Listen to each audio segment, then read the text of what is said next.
Good morning, student. Welcome to the GSC online channel. আজকে আমরা Indian ইকোনমির ওপর কিছু তথ্য আলোচনা করব। যে সিম্পল তথ্যটা যেটা আমাদের ইন্টারভিউতে জিজ্ঞেস করা হয় আমরা বুঝতে পারি না, যেটা বেসিক জিনিস। যেমন ধরো বলছি প্যান কার্ডের ডিজিটটা কটা বা আধার কার্ডে যে ডিজিটটা কটা, সেই হিসেবে বেসিক জিনিসটা ক্লিয়ার হলে তাহলে কি হয় কি অর্থনীতির উপর আমরা কিন্তু কোয়েশ্চেনটা আনসারটা দিতে পারি। তো সেইটাই নিয়ে আজকে আমরা প্রস্তুত হচ্ছি। সেটা দেখো, প্রথম আমরা শুরু করব সেটা হচ্ছে as I said basics of economics.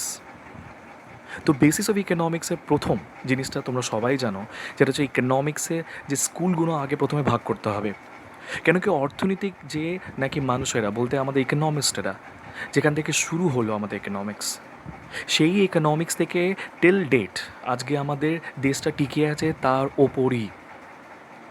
তো এখানে আমরা প্রথমে দেখব যেটা ছিল, যেটা হচ্ছে school of economics. School of economics যে জায়গাটা আমরা শুরু হয়েছিল ক্লাস, এটা মনে রাখতে হবে তোমায়, 1776 সাল থেকে 1890। এটা হচ্ছে school of uh classical economics. তার মানে একদম প্রথমটাকেই বলা হয় school of uh classical economics. তারপর যেটা হলো 1890 থেকে 1936 পর্যন্ত যেটা হলো স্কুল অফ নিও ক্লাসিক্যাল ইকোনমিক্স, মানে একটু নতুন। তারপর যেটা হচ্ছে এখন যেটা প্রেজেন্ট কন্ডিশন বা প্রেজেন্ট সিচুয়েশনে যত ইকোনমিস্টের যে সংখ্যাটা তুমি দেখছো এখন যে চলছে তার উপর যে ভিত্তি করে, সেটা হচ্ছে স্কুল অফ মডার্ন ইকোনমিক্স। তার মানে আমি কি বলতে পারি অভিজিৎ ব্যানার্জিকে মডার্ন ইকোনমিক্সের ইকোনমিস্ট? ইয়েস।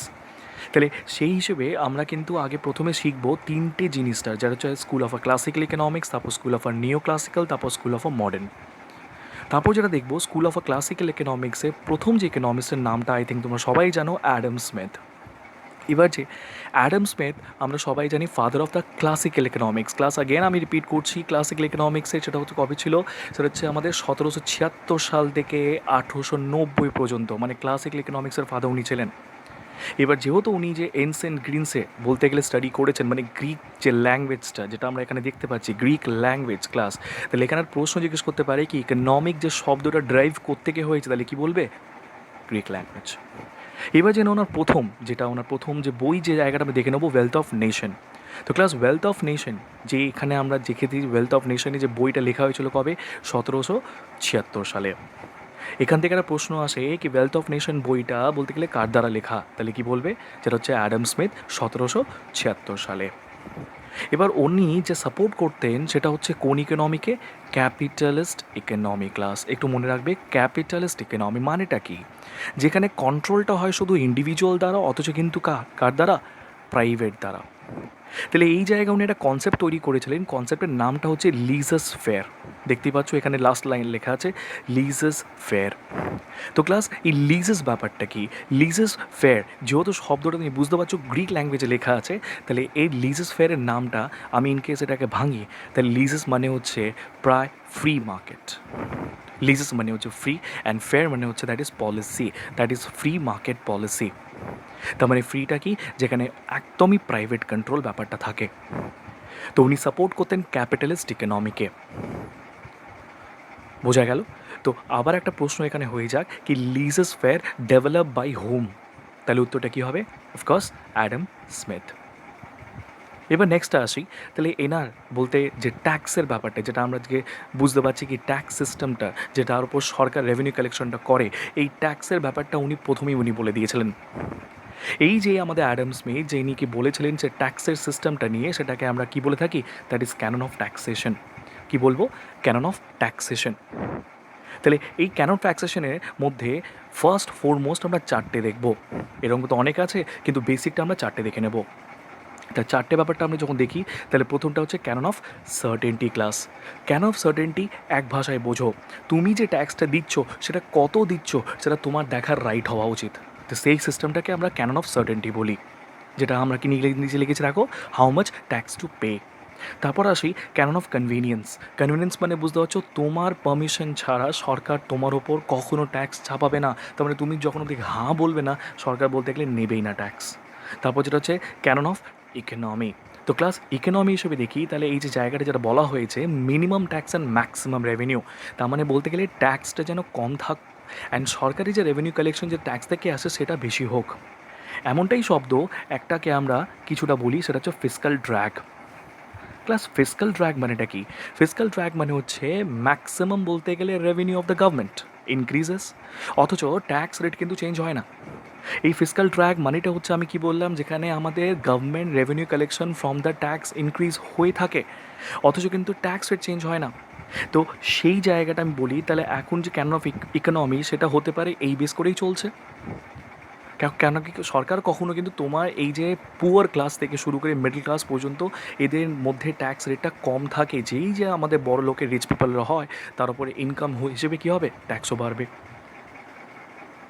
তারপর যা দেখতে পাচ্ছি ক্যানন অফ ইকুইটি, এটা ভালো করে বুঝো ক্লাস। ক্যানন অফ ইকুইটিটা কি? যেহেতু আমরা জানি কি আমাদের যে ট্যাক্সটা যেটা দেওয়া হয় সেটা একটা স্ল্যাব করা আছে, অ্যান্ড আমরা তো 2020-তে দেখেই ফেলেছি কি 2020 বাজেটে যে আমাদের ফিমেল ফাইন্যান্স মিনিস্টার, মানে ফার্স্ট ফিমেল ফাইন্যান্স মিনিস্টার, নামটা কি? অফকোর্স নির্মলা সীতারামন। তো নির্মলা সীতারামন ট্যাক্স স্ল্যাবটা ভাগ করেছে। তো নির্মলা সীতারামন যে ট্যাক্সটা ভাগ করেছে সেটা দেখে নেব। সেটা হচ্ছে দেখো 5 থেকে 7.5 লাখ পর্যন্ত, তার মানে কি 5 লাখ পর্যন্ত ট্যাক্স ফ্রি, যেটাকে আমরা কি বলে থাকি, এক্সাম্পড। ক্লাস কি বলে থাকি, এক্সাম্পড। তার মানে কি 5 লাখ পর্যন্ত কোনো ট্যাক্স নেই, তাই না? এবার এই জায়গাটায় যেটা আমি কথাটা বলছি ভালো করে শুনবে, এক্সাম শব্দটা, এই এক্সাম শব্দ ছাড়া আরেকটা শব্দ হয় ক্লাস, সেটা কি, রিবেট। আশা করি এই ব্যাপারটা তোমরা জানা জানা থাকে, সেটা হচ্ছে রিবেট আর এক্সামটার মধ্যে ডিফারেন্সটা কি। এক্সাম মানে হচ্ছে পার্মানেন্ট একটা, যেটা তুমি ছাড় দিচ্ছ, আর রিবেট মানে হচ্ছে টেম্পোরারি ছাড় দিচ্ছ। তার মানে আমাদের এক্সামশন করা আছে, তার মানে পার্মানেন্ট ছাড় দেওয়া রইলো, সেটা হচ্ছে 5 লাখ পর্যন্ত কোনো ট্যাক্স নেই। এই যেই 5 থেকে একটু বেশি হলেই, সেটা হচ্ছে 5 থেকে 7.5 লাখের মধ্যে ইনকেস তুমি দেখো, তাহলে 10% আমাদের ট্যাক্সটা হবে। এবার তুমি দেখো তাহলে 7.5 লাখ থেকে 10 লাখ পর্যন্ত, সেটা হচ্ছে 15%। এবার হচ্ছে কি 10 লাখ থেকে 12.5 লাখ টাকা অবধি, সেটা হচ্ছে আমাদের 20%। আর 12.5 লাখ থেকে 15%, সেটা হচ্ছে 25%। অ্যান্ড 15 লাখ থেকে উপরে গেলেই কিন্তু কী হয়, সেটা হচ্ছে 30%। তো ক্লাস ম্যাক্সিমাম রেট কত, 30%। তো এই সমস্ত জিনিসগুলো যেটা আমরা শিখলাম, সেটা অলরেডি এটা ক্যানন অফ ইকুইটিতে অ্যাডাম স্মিথ বলে গেছিলেন, যেটাকে আমরা কী নামে ডাকছি, প্রোগ্রেসিভ ট্যাক্স। ক্লাস প্রোগ্রেসিভ মানে কি, এখানে আমরা জানি কি একটা ট্যাক্স হয় যেটা হচ্ছে ডাইরেক্ট ট্যাক্স, একটা হয় ইনডাইরেক্ট ট্যাক্স। তো ক্লাস ডাইরেক্ট ট্যাক্সটা হচ্ছে যেটা হচ্ছে ট্যাক্সটা example income tax, corporate tax তুমি শুনেছো। আর ইনডাইরেক্ট ট্যাক্সটা ইনডাইরেক্টলি আমরা কী বলি, জিএসটি বলে, ঠিক আছে। তো ডাইরেক্ট ট্যাক্সটা মানে ট্যাক্স যেটা আমরা দেখছি কি যেমনটা তোমার ইনকাম তেমনটা তোমার ট্যাক্স। একটু আগে কি দেখলাম কি আমাদের যেরাম ট্যাক্স ধরো বলছি বাড়ছে, তার মানে নিশ্চয়ই ইনকাম বেড়েছে। তাহলে সেই হিসেবে আমাদের নাকি ডাইরেক্ট ট্যাক্সকে কী বলা হয়, একটা নাম দিয়ে, প্রোগ্রেসিভ ট্যাক্স অলসো। আর ইনডাইরেক্ট ট্যাক্সে কী বলা হয়, রিগ্রেসিভ ট্যাক্স অলসো। বোঝা গেল কি? তাহলে কি বলবো, প্রোগ্রেসিভ ট্যাক্স কাকে বলবো, ডাইরেক্ট ট্যাক্সকে। আর ইনডাইরেক্ট ট্যাক্সে কী বলবো, রিগ্রেসিভ ট্যাক্স। ওকে, তাহলে অ্যাডাম স্মিথ আগে থেকেই ট্যাক্সের ব্যাপারটা বলে গেছিলেন। চলো নেক্সটটা দেখে নিই। তো ক্লাস এই যে আমাদের অ্যাডাম স্মিথ যে নাকি ক্লাসিক্যাল ইকোনমিক্স, তার ছাড়াও কিন্তু অনেক ছিল, যেটা নামটা আমি একটু বলবো অ্যাডাম স্মিথের সময়কালে, সেটা হচ্ছে ডেভিড রিকার্ডো। রিকার্ডো কী নিয়ে এসছেন, রেন্ট থিওরি। রেন্ট ব্যাপারটা তুমি বুঝতে পারছো কি, একটা খালি জায়গার উপর যে আমাদের টাকাটা চলে আসে, তার মানে ভাড়া সিস্টেমটা আমরা দিচ্ছি, অথচ একটা ফ্যাক্টরি যখন সেট আপ হচ্ছে নিজের একটা জায়গার মধ্যে রেন্ট দিচ্ছে, তার মানে কি রেন্ট ব্যাপারটা হচ্ছে কি কখনো একটা ইনকাম যেটা হচ্ছে আমাদের একটা ভেকেন্ট স্পেস থেকে আসে, যে স্পেসটা হতে পারে ইউজ করলেই টাকা চলে আসবে। সেই সিস্টেমটা অলরেডি আগে বলে দিয়েছিল কে, ডেভিড রিকার্ডো, যেটা হচ্ছে রিকার্ডিয়ান থিওরি অফ রেন্ট। তারপর চলে আসি জেবিসে class, very important, that is আমাদের মার্কেট থিওরি। মার্কেট থিওরি থেকে একটা প্রশ্ন যা ব্যাপারটা আমি তোমাকে বলছি, ডিমান্ড অ্যান্ড সাপ্লাই মার্কেট। তার মানে তুমি বুঝতে পারছো এর ওপরই পুরো জিনিসটা আমাদের নির্ভর। তাহলে এখানে ডিমান্ড অ্যান্ড সাপ্লাই মার্কেটে দেখি, তাহলে তুমি দেখো আমাদের চাহিদা কিন্তু সোনা মানে গোল্ডের ক্ষেত্রে অনেকটাই বেশি, সেই হিসেবে কিন্তু সাপ্লাই আর নেই এত। তাহলে তখন কী হবে, যখন চাহিদা বাড়বে তাহলে সাপ্লাই তো কমই আছে, তার মানে দামটা তো বাড়বে। এই সিস্টেমটা কে অলরেডি বলে গেছিলো, জেবিসি মানে সেজ ল। তারপরে আসি যেটা টিআর ম্যালথাস থিওরি। তো ক্লাস টিআর ম্যালথাস থিওরিটা ব্যাপারটা বোঝো ভালো করে, পপুলেশন থিওরিকে বলা হয়। ম্যালথাস থিওরিটা কী বলছে, আমরা জানি কি সবাই কি আমাদের পপুলেশন যে হারে বাড়ছে সেটাকে আমরা কি বলতে পারি, জিপি সিরিজ, রাইট। তো পপুলেশন ধরো এই হারে বাড়ছে, আস্তে আস্তে কিন্তু ইনক্রিজমেন্ট হয়ে গেল। এবার হচ্ছে আমাদের অ্যাগ্রিকালচার দেখি, তাহলে অ্যাগ্রিকালচার পুরোপুরি এপি সিরিজে বাড়ছে, that is AP, arithmetic progressive series. তাহলে দেখা যায় তাহলে আমাদের পপুলেশনটা বেশি বাড়ছে, ইজন্ট ইট, আর আমাদের যে অ্যাগ্রিকালচারটা সেটা কনস্ট্যান্ট থেকে কিছুটা বেশি। তাহলে কি হচ্ছে, এই মাঝখানে একটা গ্যাপ তৈরি হচ্ছে ক্লাস, এই মাঝখানে একটা গ্যাপ তৈরি হচ্ছে, সেই যে গ্যাপটাকে আমরা কী নামে ডাকি, পোভার্টি গ্যাপ ইন্ডেক্স। ওকে, তার মানে এই পপুলেশন থিওরি সিস্টেমটা উনি ম্যালথাস থিওরি অফ পপুলেশনের মধ্যে উনি বলে দিয়েছিলেন আগে থেকে এরকম একটা হবে, যেখানে কিন্তু আমাদের মানুষ জনগণ এত বেশি হবে কি খাওয়ার জায়গাটা কিন্তু থাকবে না, তাই না? তার মানে এটা সত্যি হচ্ছে আজকে কোভিড-19 জন্য। চলো নেক্সটটা দেখে নিই। তাহলে আসি, সেটা হচ্ছে জন স্টুয়ার্ট মিল ক্লাস। এই যেহেতু আমরা জানি কি পলিটিক্যাল থট ব্যাপারটা, যেটা হচ্ছে গভর্নমেন্ট সিস্টেম না এলে তাহলে আমাদের কিন্তু সিস্টেম্যাটিক কান্ট্রিটা ব্যালেন্সড হবে না। তার মানে গভর্নমেন্টের ইন্টারভেনশন বা রোল ব্যাপারটা উনি আগেই বলে দিয়েছিলেন মিল, কি যে কোনো দেশ কিন্তু গভর্নমেন্টের হাতে থাকলে যেটা কিন্তু সিস্টেম ওয়াইজ উইজডম ওয়াইজ উনি চালাবেন। ক্লিয়ার? নেক্সট আসি ক্লাস, আমি যেটা বলেছিলাম তিনটে ইকোনমিক্স, সেটা হচ্ছে কী বলে স্কুলটার নামটা কী বলেছিলাম, school of uh classical, school of uh বলতে neo classical and school of uh modern. তো স্কুল অফ ক্লাসিক্যাল আমরা দেখে নিলাম, তারপরটা আসি স্কুল অফ আ বলতে আমাদের নিও ক্লাসিক্যাল। তো নিও ক্লাসিক্যাল যেটা ছিল আমাদের কবে, সেটা হচ্ছে 1890 থেকে 1936 পর্যন্ত, যার প্রথম ইকোনমিক্সটা আমার নাম নিই, যেটা হচ্ছে অ্যালফ্রেড মার্শাল। তো ক্লাস অ্যালফ্রেড মার্শাল যে নাকি আমাদের theory of principal of economics লিখেছিলেন, যার মধ্যে 10টা প্রিন্সিপাল আছে, যার প্রিন্সিপাল ওপরই কিন্তু আজকে দেশটা টিকে আছে। তাহলে এখানে কিন্তু ওনার ছাড়া আরও অনেকজন ছিলেন, নামটা হচ্ছে পল রোমার। হ্যাঁ, ঠিকই শুনেছ, পল রোমার, যিনি নাকি আধার কার্ড সিস্টেম ব্যাপারটা যেটা আমরা আজকে দেখতে পাচ্ছি, আধার কার্ড যেহেতু আমরা জানি 2009 সালেই কংগ্রেস গভর্নমেন্ট এনেছিল, আধার কার্ড অ্যাক্ট 2016-তে যেটা পাস হলো, পরে গিয়ে আমরা কি দেখলাম কি আধার কার্ড লিঙ্ক হতে শুরু করলো প্যান কার্ড বা আমাদের ব্যাঙ্কিং তোমার অ্যাকাউন্ট থেকে। কিন্তু এই জায়গাটা সিস্টেমটা যেটা বায়োমেট্রিক্স কি কাকে নিয়ে, যেটা বুঝতে পারছো আমাদের থামকে নিয়ে, তার সাথে আমাদের আই ক্যাটারাক্টকে নিয়ে, ব্যাপারটা অলরেডি আগে থেকে বলা হয়ে গেছিলো পল রোমার। তো পল রোমার কিন্তু নিজেই ব্যাপারটা জিনিসটা জানতো কি এরকম একটা বায়োমেট্রিক বানাবে যেখানে কোনো হ্যাকিং না হতে পারে। তো এই হচ্ছে পল রোমারের আধার কার্ড সিস্টেমটা। এবার আসে ক্লাস রবার্ট সোলো, জিডিপি সিস্টেমটা। তুমি বুঝতে পারছো আমার দেশে লেবার আছে, তার সাথে ফিজিক্যাল বলতে আমাদের কী রয়েছে, ক্যাপিটাল রয়েছে, তার সাথে আমাদের কি আইডিয়া রয়েছে। এই তিনটেকে জুড়ে দিই তাহলে কিন্তু আমার দেশের মধ্যে প্রোডাকশন তো শুরু হবে। অ্যান্ড এই প্রোডাকশনটা কী দেবে দেশে, জিডিপিটা। তো ব্যাপারটা বুঝতে পারছো, রবার্ট সোলো মডেল যেটা ছিল সেটা জিডিপির উপর বেস করেছিল। তার মানে জিডিপি সিস্টেমটা এনার দ্বারাই প্রথমে কিন্তু আমি বলতে পারি এনার দ্বারাই সিস্টেমটা এক্সপ্লেনেশন করা হলো। এবার যেই মেয়েডে ইনি হচ্ছেন ইন্টারন্যাশনাল ট্রেডের ওপর, তার মানে এক্সপোর্ট ইম্পোর্ট তুমি আজকে দেখছো যা ডেফিসিট বা সারপ্লাস যাই বা তুমি দেখো, সেটা মিয়েডে থেকেই শুরু হয়েছিল। তা ক্লাস এটা আমাদের ক্লিয়ার হয়ে যাওয়া উচিত কি যে সিস্টেমটা আমরা আজকে ফলো করছি সেটা অলরেডি একটা ইকোনমিক্স দ্বারা ইনভেনশন হয়ে গেছিলো। তারপরটা দেখবো সেটা হচ্ছে জন মেনার্ড কেইন্স। এই যে জন মেনার্ড কেইন্স, ইনি হচ্ছেন ফাদার অফ মডার্ন ইকোনমিক্স। আমি একটু আগে বলেছিলাম 1936 থেকে টিল ডেট এখন পর্যন্ত কিন্তু আমাদের কেইন্স থিওরি বেস করেই চলছে। তাহলে সেই জায়গা আমরা দেখি, তাহলে ওনার সব থেকে বলতে গেলে প্রথম যেটা আমরা ফলো করছি সেটা monetary policy and fiscal policy. Class monetary পলিসিটা কি, যেটা হচ্ছে আরবিআই ফলো করে, সেটা কি কন্ট্রোল করার জন্য, ইনফ্লেশন। অ্যান্ড ফিসকাল পলিসিটা কি, যেটা হচ্ছে গভর্নমেন্ট অফ ইন্ডিয়া ফলো করে বা ফাইন্যান্স মিনিস্ট্রি ফলো করে, সেটা হচ্ছে আমাদের কিসের জন্য, ট্যাক্সটা কন্ট্রোল করার জন্য। তার মানে বুঝতে পারছো কি এখন আমাদের কেইন্স থিওরি দ্বারাই কিন্তু দেশটা ম্যাক্সিমাম চালানো হচ্ছে। তবে ওনার ছাড়া দেখি তাহলে একটা রয়েছে লায়ন রবিন্স। তো লায়ন রবিন্সটা কী ক্লাস, ভালো করে শোনো। আমি ধরো বলি, তাহলে আমাদের দেশের মধ্যে রিসোর্স রয়েছে, সরি ক্লাস রিসোর্স রয়েছে, ইজন্ট ইট? ইয়েস। এই রিসোর্সটা আমরা জানি কি আমার দেশের মধ্যে কী রয়েছে, স্কের্স।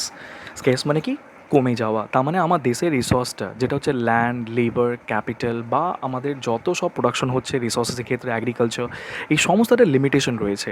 এই লিমিটেশনটা তুমি কি করে এটাকে ইউজ করবে, তার মানে একটা মানুষ মানে ইন্ডিভিজুয়াল, যেটা ধরো একটা বলি মাইক্রো ইকোনমিক্স হিসেবেও বলা হয়। তার মানে একটা মানুষ হিসেবে দেখি তাহলে রিসোর্সটা কিন্তু ইউজ যেভাবে করবে ওরা সেটাকে স্টাডি করবে ইকোনমিক্স। তার মানে ইকোনমিক্স কী স্টাডি করে, একটা রিসোর্স যেটা দেওয়া হয় সেটাকে কী করে ইউজ করা হয় সেটার ওপর ডিপেন্ড করে। তো এই জায়গাটা যেটা উনি লিখেছেন সেটা হচ্ছে nature and significance of economics. কী বলবো, nature and significance of economics, nature and significance of economics. এই শব্দটা বা এই যে আমাদের থিওরিটা ওনার দ্বারাই লেখা।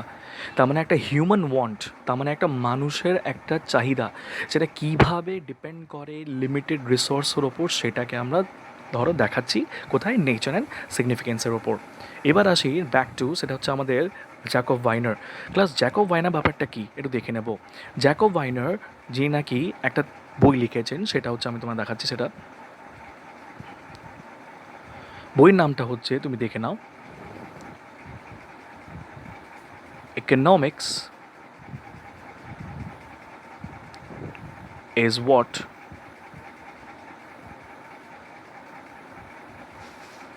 Economist do. ভালো করে বুঝবে, এই যে economics is what economist do, এই বইটাকে তুমি ইনকেস দেখো তাহলে এই ইকোনমিক্স মানে কী বলছে, ইকোনমিস্ট মানে হচ্ছে যারা অর্থনৈতিক মানুষ, অ্যান্ড অর্থনীতিকে যেভাবে চালাবে সেইভাবে আমাদের কিন্তু এফেক্ট হবে।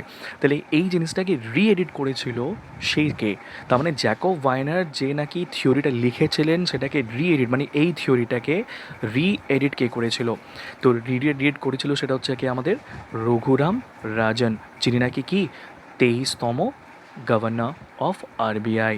তাহলে উনি যে বইটা লিখেছিলেন সেটা কি, that is I do what I do. Okay, তাহলে এই জায়গাটা রিএডিশন ভার্সনটা রঘুরাম রাজন নিয়ে এসছেন। তাহলে ক্লাস বিসিএস এর বেস করে দেখি, তাহলে কোয়েশ্চেনটা একবার রিপিট হয়ে গেছে কিন্তু, economics is what economics do, এই যে থিওরিটা কে নিয়ে এসেছিল প্রথমে, তাহলে বলবে জ্যাকব ভাইনার। তার সাথে আমরা কি বলবো, I do what I do, এই বইটা রিএডিট করা হয়েছে কার দ্বারা, রঘুরাম রাজন। তাহলে আশা করি বুঝতে পেরেছো কি ইকোনমিক্স যেটা হচ্ছে আমাদের মডার্ন ইকোনমিক্স, যেটা আমাদের মেনার্ড কেন্স ছাড়াও আমাদের তিনজন ছিল, সেটা হচ্ছে লায়নেল রবিন্স, জ্যাকব ভাইনার, স্যামুয়েলসন। আপাতত এনাদের কিন্তু ইকোনমিক্যাল ইস্যুটা তুললাম। তারপর দেখব যেটা হচ্ছে ক্লাস, সেটা হচ্ছে আমাদের important books and authors, very important for all exam, যেহেতু আমরা দেখে নিয়েছি কি সমস্ত কিন্তু আমাদের পরীক্ষায় চলে এসছে।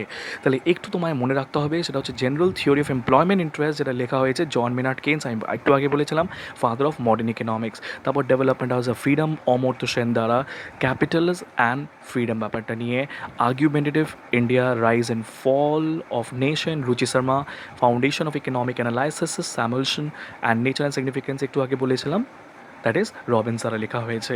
এটা একটু তুলে নিয়েও খাতায়, because it's a very important part of the question.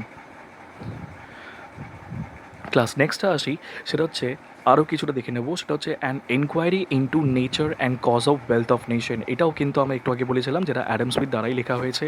Economics of welfare, that is আমাদের পিগাও থিওরি। ক্লাস এই পিগাও ব্যাপারটা বুঝতে পারছো, এনার যে আরেকটা ইকোনমিক্স সব থেকে ইম্পর্টেন্ট যে জায়গাটা আমরা দেখছি সেটা হচ্ছে ইন্টারন্যাশনাল ইকোনমিক্স, এটা একটু মনে রাখবে। তো ইন্টারন্যাশনাল ইকোনমিক্সও এনার দ্বারাই লেখা হয়েছে। তাহলে কেউ জিজ্ঞেস করে কি পাপিগাও থিওরি, যেটা আমাদের প্রশ্ন অলরেডি বিসিএসে চলে এসেছিল, সেটা হচ্ছে কিসের ওপর, of course international economics. Okay, international economics.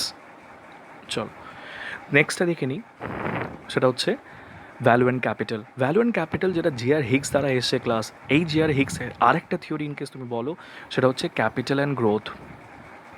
Okay, capital and growth, please remember capital and growth, এই বইটাও কিন্তু আমাদের হিগসি থিওরি হিসেবে লেখা রয়েছিল। আচ্ছা, তার সাথে revision of uh demand theory, এটাও GR Hicks. Principle of political economy and taxation class, Ricardian. Okay, Ricardian, David Ricardo. তার সাথে দেখি principle economics, Alfred Marshall. Principle political economy, Mill. Introduction between multiplies and accelerate, সেটা হচ্ছে Samuelson. তো class এই সমস্ত জিনিসগুলো একটু মনে রাখবে। তার সাথে দেখে নিই কিছুটা আমাদের আদার ইকোনমিক্স হিসেবে, সেটা হচ্ছে দেখো very important for the exam, সেটা হচ্ছে আমাদের অগাস্ট ডিয়েটেন, সেটা হচ্ছে কনজামশন, পভার্টি অ্যান্ড ওয়েলফেয়ার ওপর উনি করেছিলেন। আমাদের দেশের মধ্যে কনজামশন বেস করেই কিন্তু আমাদের পভার্টি ডিসাইড হয়। তাহলে এই যে অগাস্ট ডিয়েটেন কিন্তু উনি সব থেকে বড় যোগদান করেছিলেন এখানে। তারপর সব থেকে ইম্পর্টেন্ট কোয়েশ্চেন যেটা বিসিএস 2017 সালে এসেছিল, সেটা হচ্ছে আমাদের who receive the Balzan award for gender studies. তো জেন্ডার স্টাডিজটা কী ক্লাস বুঝতে পারছো, contribution of the women in agriculture, এনার থিওরির নামটা কী ছিল, contribution of women in agriculture. তো এখানে প্রশ্নটা আমি কী করলাম, who receive Balzan award for gender studies in 2017, নামটা বুঝতে পারছো, Bina Agarwal. Okay, Bina Agarwal is a professor of the global economic college. Okay, সেই জায়গায় বীণা আগরওয়াল ইনি প্রাইজ পেয়েছিলেন বালজান অ্যাওয়ার্ড কিসের ওপর বললাম, জেন্ডার স্টাডিজ। ওনার থিওরির নামটা কী ছিল, contribution of women in what, in agriculture sector. তার সাথে সবথেকে ইম্পর্টেন্ট আমি একটু আগে বলেছিলাম পল রুমার। তো পল রুমার রিসেন্টলি কিন্তু 2018 সালেই বলি আমি, তাহলে সেটা হচ্ছে climate change and technological innovation into macro economics class. ম্যাক্রোটা বুঝতে পারছো আমাদের micro and macro, micro and macro দুটোই রয়েছে। তো মাইক্রো ছোটো আর ম্যাক্রোটা বড় হয়, তাহলে micro example individual and macro example যেটা হচ্ছে আমাদের দেশের economical policy, for example monetary policy, fiscal policy, এই সমস্ত ম্যাক্রো ইকোনমিক পলিসি। তার সাথে last but not the least, সেটা হচ্ছে কি আমাদের Abhijit Banerjee, as you know it, কি আমাদের নোবেল প্রাইজ এনে পেয়েছেন 2000 কবে, সেটা হচ্ছে 19 সালে, সেটা theory on poor economics. Alright, এটা ভালো করে এটা দেখে নিও, কেন কি এর ওপরই কিন্তু নেক্সট আমি কিছু প্রশ্ন নিয়ে আসবো that you have to answer. Thank you.